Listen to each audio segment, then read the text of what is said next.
Hello guys, you are most welcome on A to Z motivational. आज की video में हम आपको बताएंगे महाभारत में द्रौपदी पूर्व जन्म में कौन थी, किस अधूरी इच्छा से बनी थी 5 पुरुषों की पत्नी। जानिए आज की वीडियो में।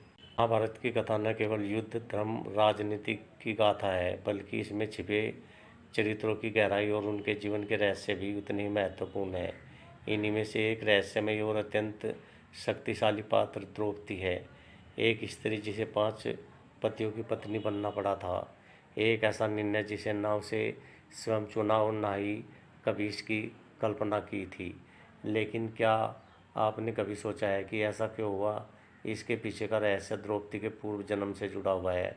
तो चलिए जानते हैं आज की वीडियो में द्रौपदी के पूर्व जन्म के बारे में।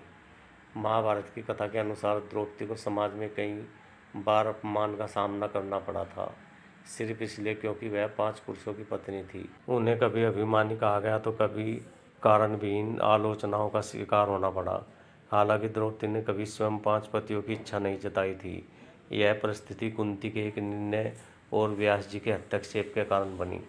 जब अर्जुन ने स्वयंवर जीतकर द्रौपदी को घर लाने का निर्णय लिया और अपनी माँ कुंती से कहा, माँ देखिए क्या लाया हूँ, तब कुंती ने बिना देखे कह दिया, जो भी लाए हो आपस में बांट लो। यह सुनकर सभी पांडव चौंके। बाद में कुंती ने जब जाना कि अर्जुन कोई वस्तु नहीं बल्कि एक कन्या को लाया है तो क्रोधित होते हुए, परंतु उन्होंने अपना आदेश वापस नहीं लिया। तब व्यास मुनि ने हस्तक्षेप कर द्रौपदी को उसका पूर्व जन्म याद दिलाया और कहा कि यही उसकी नियति थी। महाभारत के आदि पर्व में वर्णित है कि द्रौपदी का पूर्व जन्म एक गरीब ब्राह्मणी के रूप में हुआ था। उसका पति बीमार रहता था और अंततः उसकी मृत्यु हो गई। पति के चले जाने के बाद स्त्री समाज में तिरस्कार और अकेलेपन को जीवन जीने लगी। जीवन की कठिनाइयों और अपमान ने उसे झकझोर कर रख दिया। वह हमेशा एक ऐसा पति चाहती थी जो सर्वगुण संपन्न, बलशाली, ज्ञानी, नीतिवान और धर्मप्रिय हो। इस अधूरी कामना को लेकर उसने भगवान शिव की कठोर तपस्या शुरू कर दी। तपस्या से प्रसन्न होकर जब शिव प्रकट हुए तो उस ब्राह्मणी ने उनसे अपने अगले जन्म में एक ऐसे पति की याचना की जिससे में 5 गुण हो, लेकिन मनुष्य में इन सभी गुणों का एक साथ होना असंभव है। इसलिए उसने अपनी बात 5 बार दोहराई, जिससे भगवान शिव ने संकेत दिया कि अगले जन्म में से 5 अलग अलग गुणों वाले पति ही मिलेंगे। अगले जन्म में वह ब्राह्मणी राजा द्रुपद की पुत्री द्रौपदी के रूप में जन्मी।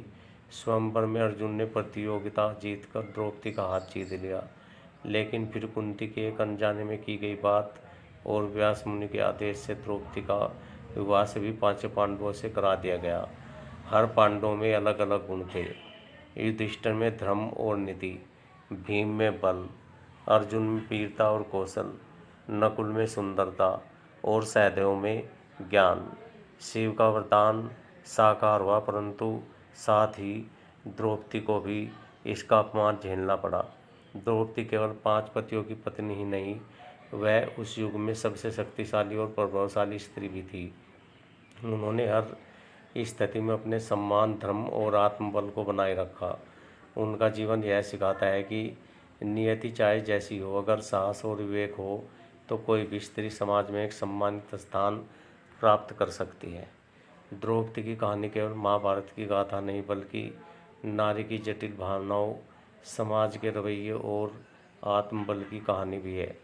5 पतियों की पत्नी बनने का रहस्य ना तो महज संयोग था और ना ही एक दैवी त्रुटि, बल्कि यह पूर्व जन्म की अधूरी कामना और भगवान शिव से प्राप्त वरदान का परिणाम था। ओके गाइज, आई होप जानकारी आपको अच्छी लगी होगी। तो मिलते हैं नेक्स्ट वीडियो में। Till then okay bye.